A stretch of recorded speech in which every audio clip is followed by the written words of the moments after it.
Hello student, मैं सृष्टि त्रिपाठी और आज के इस वीडियो में आप लोग का स्वागत है।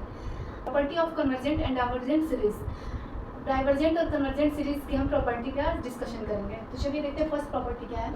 अब देखिए इसमें पहली प्रॉपर्टी क्या है कि the nature of the series summation an is unchanged by removing और adding a finite number of terms.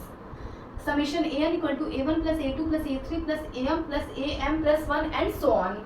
अगर इस कहने का मतलब ये है कि अगर हम सीरीज में से फर्स्ट m टर्म को निकाल देते हैं तो भी हमारे पास सीरीज बचेगा और वो सीरीज हमारा कन्वर्जेंट है। और अगर हमारा सीरीज डाइवर्जेंट है और उसमें से हम कोई फर्स्ट m टर्म को रिमूव कर देते हैं तो भी हमारा सीरीज बचेगा और जो सीरीज बचेगा वो भी हमारा डाइवर्जेंट सीरीज ही होगा। क्या है? अब देखिए दूसरा क्या दिया है कि if summation an and bn be two convergent series having terms a and b then summation an plus bn converges to a plus b।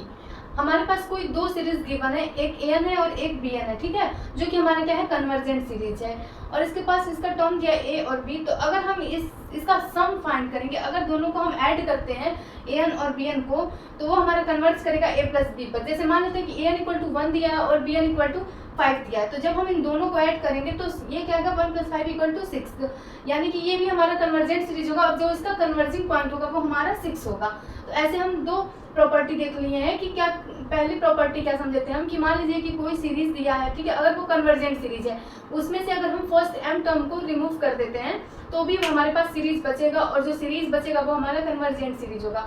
अगर सीरीज कोई डाइवर्जेंट सीरीज हम ले लेते हैं उसमें से किसी फर्स्ट m टर्म को निकाल देते हैं तो भी जो हमारे पास सीरीज बचेगा वो हमारा डाइवर्जेंट सीरीज ही बचेगा। तो ऐसे हम फर्स्ट और सेकंड प्रॉपर्टी को देख लिए हैं। अब देखिए थर्ड वाला प्रॉपर्टी क्या है। अब देखिए थर्ड प्रॉपर्टी क्या दिया है, if summation an be a convergent series, an कोई हमारे पास कन्वर्जेंट सीरीज गिवन है हैविंग सम a, जिसका सम a है, then summation k into an converges to k। तो जो समेशन k इनटू an होगा, अगर हम इसमें k से मल्टीप्लाई करते हैं तो वो हमारा किस पे कन्वर्ट करेगा, k a पे। ये हमारा कन्वर्जिंग पॉइंट होगा, ठीक है, where k belongs to r। Summation an equal to a है तो जब हम इसमें k से मल्टीप्लाई करके समेशन k इनटू n करेंगे तो ये k इनटू a हो जाएगा। हमारा k है ये कोई भी पॉजिटिव या नेगेटिव रियल नंबर है, ठीक है। फोर्थ क्या दिया, the nature of the series remains unchanged when the sign of all its terms are changed. Summation an equal to a1 plus a2 plus a3 and so on. इसको जब हम इसका sign change करेंगे तो ये minus a1 minus a2 minus a3 and so on हो गया। Fourth property में क्या बोल रहा है कि किसी भी सीरीज का जब हम साइन चेंज करते हैं तो उसके नेचर में कोई इफेक्ट नहीं पड़ता है, उसका नेचर नहीं बदलता है, ठीक है। अगर सीरीज कन्वर्जेंट है तो कन्वर्जेंट ही रहेगा, डाइवर्जेंट है तो डाइवर्जेंट ही रहेगा, हाँ, बट हमें हर एक टर्म का जो साइन है उसको चेंज करना पड़ेगा। ऐसा नहीं है कि ये प्लस है तो इसको प्लस रहने दे, इसको माइनस कर दे, फिर इसको प्लस रहने दे, अगले को माइनस कर दे, तब हमारे सीरीज के नेचर पर इफेक्ट पड़ेगा। तो इसलिए हमको हर एक टर्म का साइन चेंज करना है। तो अगर हम हर एक टर्म का साइन चेंज करते हैं तो सीरीज के नेचर पे कोई भी इफेक्ट नहीं पड़ेगा। अगर डाइवर्जेंट है तो डाइवर्जेंट ही रहेगा, कन्वर्जेंट है तो कन्वर्जेंट ही रहेगा।